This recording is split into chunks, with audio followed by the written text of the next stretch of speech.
اب بڑے مزے کی ایک ایونٹ ڈسکس ہونے لگا.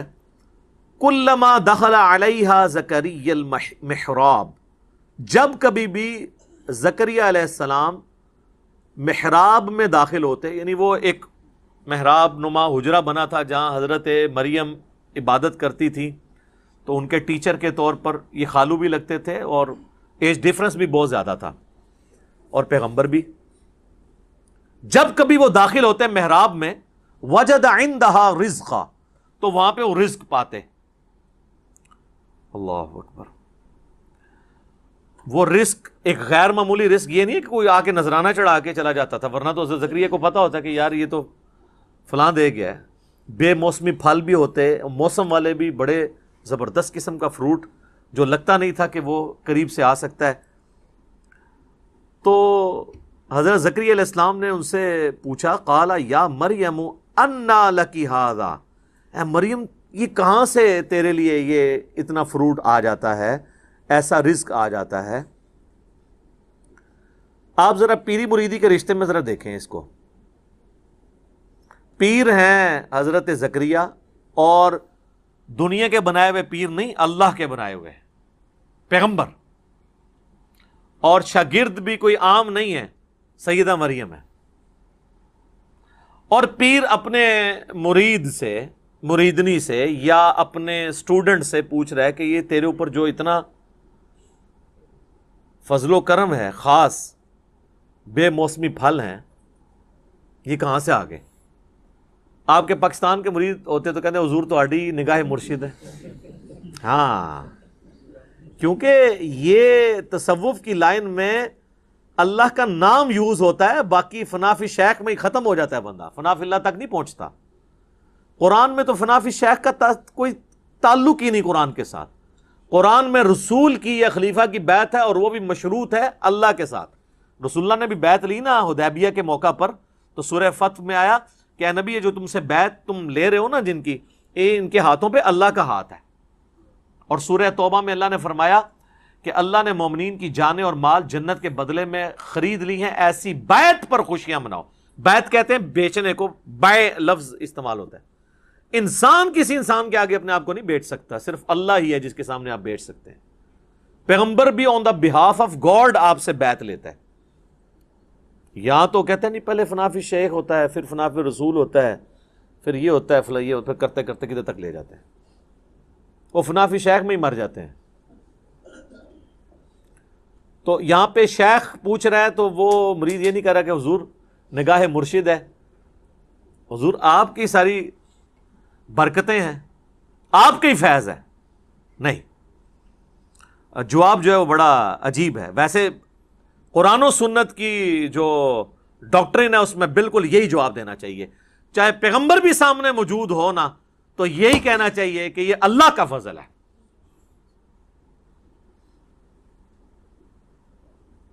قالت ہوا من عند اللہ، وہ کہنے لگی اللہ کی طرف سے آتا ہے.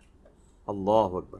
ان اللہ یرزق من یشاء بغیر حساب، بے شک اللہ جسے چاہتا ہے بغیر حساب و کتاب کے رزق عطا فرما دیتا ہے.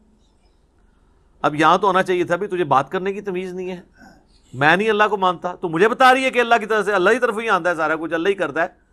پر کوئی ساڈا بھی وچ نظر ہے نا، فیض ہے نا، ساڈے ہی صدقے تسی کھا رہے ہو نا. صدقے صدقے سب انڈیا پاکستان بنگلہ دیش دیا بیماریاں نے. قرآن میں یہ چیز نہیں ہے. قرآن بالکل واضح ہے اپنے عقائد اور نظریات کے اندر. اور نبی علیہ السلام کی اگر زندگی آپ دیکھیں تو وہ تو آپ کو اس معاملے میں بہت سینسٹیوٹی کا لیول نظر آئے گا.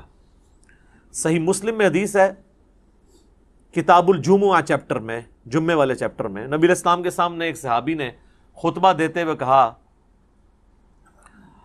من یطع اللہ ورسولہ فقد رشد، جو کوئی اللہ اور اس کے رسول کی اطاعت کرے وہ کامیاب ہو گیا.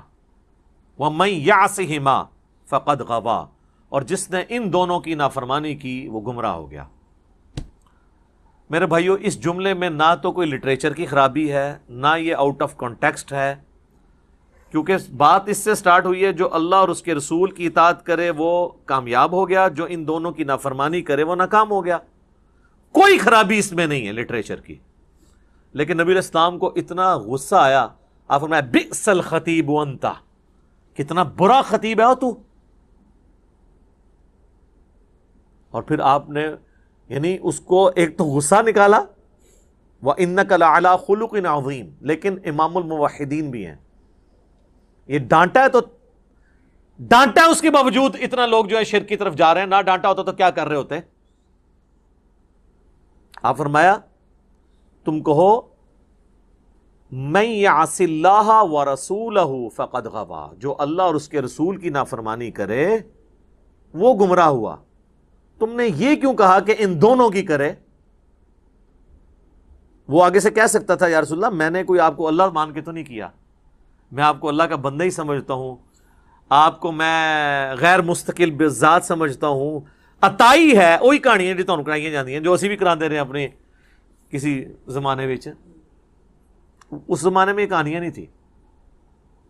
آپ نے کیٹاگوریکلی فرمایا کہ تو کہ اللہ اور اس کے رسول کی نافرمانی، یہ نہ کہ ان دونوں کی. حالانکہ وہ کوئی غلط نہیں تھا، پہلے وہ کہہ چکا تھا اللہ اور اس کا رسول، سٹارٹ سے ہی دونوں کہتا پھر تو غلط ہوتا.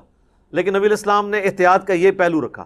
اور ابو داؤد میں اس کا ایک طریقہ ہے، اس میں آگے الفاظ ہیں، آپ نے فرمایا قم اذهب، اٹھ اور ادھر سے نکل.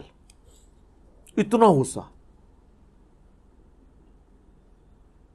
حالانکہ آپ کے اخلاقیات اس چیز کے متقاضی تھے کہ آپ اس طریقے سے ایٹیچیوڈ نہ کرتے، لیکن توحید کا مسئلہ سینسٹیو ہے. آپ ذرا سے بھی ڈھیلے پڑتے نا، امت نے کم چک کے رکھنا سی. وہ اتنا چکے ہے.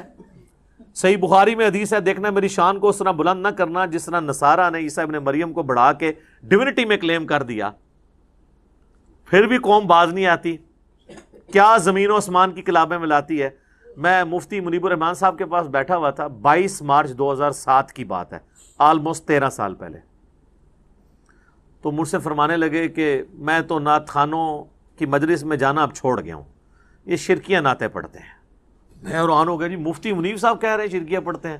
وہ کیڑا اتنا وڈا شرک ہے، ایڈا موٹا گاڑا شرک جڑا مفتی صاحب کو نظر آ رہا ہے. تو کہتے ہیں یہ دیکھو نا، یہ پڑھتے ہیں خدا کا پکڑا چھڑائے محمد، محمد کا پکڑا چھڑا کوئی نہیں سکتا. تو ان کو شرم نہیں آتی ہے؟ یہ شان الوہیت اور شان رسالت کا مقابلہ کرواتے ہیں. الفاظ دیکھیں، یہ کیا رسول اللہ یہ بات سن سکتے ہیں کہ خدا کا پکڑا چھڑائے محمد، محمد کا پکڑا چھڑا کوئی نہیں سکتا؟ سر پکڑتا بھی خدا ہے، چھڑاتا بھی خدا ہے. ذریعہ کسی کو بناتا ہے اور اس کو بھی اذن دیتا ہے اپنی اجازت سے. اسی لیے قرآن میں بار بار ہے شفاعت بھی اللہ کی ہے. من ذا الذی یشفع عندہ الا باذنہ، دھونس نہیں ہے، بالاذن ہے. یہ اس طرح کے جملے بولنا، پھر اس کو کہنا دیکھیں نا جی وہ قیامت دن لوگ پکڑے جائیں گے تو حضور چھڑوا لیں گے. سر وہ یہ آپ نبی علیہ السلام کے سامنے ذرا بات کر کے دیکھیں، نبی علیہ السلام کیا دھونس سے چھڑوائیں گے؟ اس طرح کے جملے بولنا. یہاں دیکھ لیں نبی علیہ السلام نے اس کو یہ بھی نہیں کہنے دیا کہ جس نے ان دونوں کی نافرمانی کی. اس کو کہتے ہیں مزاج رسول صلی اللہ علیہ وسلم. اس سے بھی اگلا ورژن لے لیں، مسند امام احمد میں حدیث ہے، نبی علیہ السلام سے ایک صحابی نے عرض کی یا رسول اللہ ما شاء اللہ و شئت، اے اللہ کے رسول جو اللہ چاہے اور جو آپ چاہیں. ہمارے تو جناب بسوں کے پیچھے لکھا ہوتا ہے اللہ نبی وارث. تو نبی علیہ السلام فرمایا اجعلتنی للہ ندا، کیا تو نے مجھے اللہ کے مقابلے پہ ند بنا دیا، کھڑا کر دیا؟ قل بل ما شاء اللہ وحدہ، بلکہ کیا جو اکیلا اللہ چاہے. وہ آگے کہہ سکتا تھا یا رسول اللہ میں آپ کو اللہ تو نہیں مانتا، اور ظاہر کو صحابی تو حضور کو اللہ نہیں مانتا ہوگا.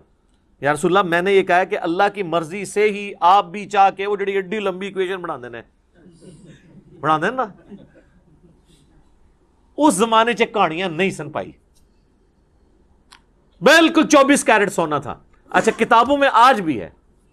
میں ایک بریلوی عالم کے پاس بیٹھا ہوا ہے، ہمارے جیلم کی 3 مسجدوں میں وہ جمعہ پڑھاتے ہیں، یعنی 3 جگہ تقریر کرتے ہیں، 1 جگہ جماعت کراتے ہیں. اتنا ان کو شوق ہے دین کی خدمت کرنے کا، لیکن تنخواہ بھی لیتے ہیں 3 جگہ سے. تو ان کے سامنے بیٹھا تو میں نے ان کو یہ حدیث بیان کرنی شروع کی نا. ابھی میں صرف ادھر پہنچا نا، اجعلتنی للہ ندا، کہتے ہیں جی مرزا صاحب آپ نے کیا سمجھا اس کو؟ میں نے کہا جی آپ سمجھائیں. وہ کہتے ہیں اصل میں حضور پوچھ رہے تھے دیکھو مجھے تم نے اللہ تو نہیں بنا لیا نا کہیں, یعنی اگر اللہ نہیں بنایا پھر یہ کہہ سکتے ہو ماشاء اللہ ہوا شئتا, جو اللہ چاہے جو اس کا رسول چاہے. میں کہ سر اگے سنتے لو, اگے الفاظ نے قل بل ماشاء اللہ وحدہ, بلکہ کیا اکیلا جو اللہ چاہے. تو حدیث نے اپنی حفاظت کر دی. حضور یہ نہیں پوچھ رہے تھے کہ بھئی اگر اللہ بن کے کر رہے ہو تو نہ کہا کرو, اگر مجھے مخلوق سمجھ کے کہہ رہے ہو تو پھر کہہ دیا کرو کہ جو اللہ کی مرضی اور جو اس کے رسول کی مرضی. لیکن ایک ایکسیپشن ہے یہاں پہ, جب دین کا مسئلہ کوئی آئے گا نا تو ہم یہی کہیں گے اللہ اور اس کا رسول بہتر جانتے ہیں, کیونکہ دین کون سکھاتا ہے؟ پیغمبر. لیکن جو تکوینی امور ہیں, جو تقدیر سے تعلق رکھتے ہیں, وہ اللہ کے ساتھ خاص ہے. صحابہ کرام جس معاملے میں دین کے کوئی بات نہیں سمجھ آتی تھی کہتے تھے اللہ اور اس کا رسول بہتر جانتے ہیں. واللہ ورسولہ اعلم, کیونکہ دین تو رسول اللہ نے سکھانا ہے نا. بخاری و مسلم دونوں میں حدیث ہے, اللہ تعالیٰ جس کے ساتھ بھلائی کا ارادہ فرماتا ہے اسے دین کی فقہ عطا فرما دیتا ہے, سمجھ بوجھ, اور دیتا اللہ ہے, میں تو صرف تقسیم کرتا ہوں. نبی علیہ السلام نے کہا یہ جو دین بھی میں سکھا رہا ہوں نا, یہ میں اپنی کوئی بات نہیں سکھا رہا, اللہ مجھے دیتا ہے. وما ينطق عن الهوى ان هو الا وحی یوحى. اسی کو پکڑ کے پھر والا حضرت نے شعر کہہ دیا نا, رب ہے معطی یہ ہے قاسم, رزق اس کا ہے کھلاتے یہ ہیں. وہ کہتے ہیں یہ رزق بھی رسول اللہ ہی تقسیم کر رہے ہیں, حالانکہ اس میں علم دین کی بات ہوئی تھی. آدھی بات پکڑ لی, اور وہ آپ دیکھیں حدیث بھی آدھی لکھی ہوتی ہے, واللہ معطی وانا قاسم, پیچھے بھی کچھ الفاظ نے, اور اس میں امام بخاری نے باب باندھا ہے کہ اللہ تعالیٰ جس کے ساتھ بھلائی کا ارادہ فرماتا ہے اسے دین کی سمجھ بوجھ عطا فرما دیتا ہے. یہ دین کے معاملے میں ہے, باقی معاملات میں آپ یہ نہیں کہہ سکتے جو اللہ چاہے اور جو اس کا رسول چاہے, نہیں, جو اللہ چاہے. اسی لیے دیکھیں ہماری ٹریڈیشن میں بھی اللہ کا شکر ہے یہی چیزیں ہیں. ہم کسی چیز کو بھی نظر سے بچانے کے لیے کیا کہتے ہیں؟ ماشاء اللہ. کسی نے آج تک کہا ماشاء اللہ و رسول؟ مستقبل کے لیے ارادہ کرتے ہیں تو ہم کیا کہتے ہیں؟ انشاءاللہ. کسی نے کہا کبھی انشاءاللہ و رسول؟ ٹریڈیشن میں, کتابوں میں ہر چیز اپنی جگہ صحیح فٹ ہوئی ہوئی ہے.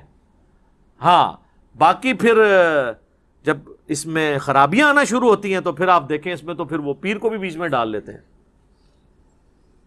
کئی لوگ ہیں وہ اپنے کئی ایک دنیاوی معاملات میں بھی کہتے ہیں نہیں پہلے میں پیر صاحب سے مشورہ کروں گا پھر میں اس کے مطابق چلوں گا. یہ ان کی یعنی ایک گراوٹ کا لیول ہوتا ہے. تو یہ حضرت سیدہ مریم نے امت کو عقیدہ دے دیا ہے, اپنی ماننے والوں کو بھی اور ہمیں بھی, ہم بھی ان کے ماننے والے ہیں کہ آپ نے یہی کہنا ہے کہ اللہ جسے چاہتا ہے بغیر حساب و کتاب کے رزق دیتا ہے. آپ جب حضرت زکریا علیہ السلام نے یہ بات سنی نا, سر دیکھیں, ہنالک دعا زکریا ربہ, این اسی وقت اسی جگہ پر, دیر اینڈ دین. ہنالک عربی میں استعمال ہوتا ہے اسی وقت اسی جگہ پر دعا کر دی انہوں نے. قال رب هب لي من لدنك ذرية طیبہ, اے رب میرے مجھے اپنے پاس سے ایک پاکیزہ اولاد عطا فرما, انک سمیع الدعاء, بے شک تو دعاؤں کا سننے والا ہے. سورہ مریم میں تو ڈیٹیل ہے کہ وہ پوری تمہید بناتے ہیں کہ مجھے ایک اولاد چاہیے جو اولاد یعقوب کی وارث بنے, یعنی بنی اسرائیل کی, اور یہ جو میں ہیکل سلمانی کی دیکھ بھال کر رہا ہوں تو مجھے بھی ایک اپنا ایک گدی نشین آپ سمجھ لیں, خانقاہ نشین, یہ لیکن اللہ کی خانقاہ, جس کے لیے ہم خانقاہ کا لفظ اپنی امت میں دار ارکم, ہم اس اکیڈمی کو دار ارکم کہتے ہیں, کیونکہ نبی علیہ السلام کو جب یہ لوگ کون جن کی اولادیں آج دین کا کام نہیں ہمیں کرنے دیتی, ان کے باوجداد جب کھلے عام دعوت و تبلیغ نہیں کرنے دیتے تھے تو نبی علیہ السلام دار ارکم میں بیٹھ کے تو لوگوں کو دین سکھایا کرتے تھے. اس لیے ہم نے اپنی اس اکیڈمی کا نام دار ارکم رکھا ہوا ہے اس اعتبار سے. تو خانقاہ کا لفظ بھی آپ یوز کر سکتے ہیں, لیکن وہ چونکہ اب کافی بدنام ہو چکا ہے تصوف کی وجہ سے, اس لیے دار ارکم. پھر جب ہمارے نبی کی سنت دار ارکم ہے تو ہم کیوں ہیکل کا لفظ یا معبد کا لفظ استعمال کریں؟ ہمیں وہی ٹرمز یوز کرنی چاہیے. عبادت گاہ کے لیے مسجد کی ٹرم, اسی لیے ہم نے مسلم کی ٹرم بھی عام کی ہے کہ نہ میں وابی نہ میں بابی, میں ہوں مسلم علمی کتابی. آپ ساری وہ ٹرمنالوجیز یوز کریں جو قرآن اور سنت کے اندر آئی ہیں, فخر کے ساتھ کریں.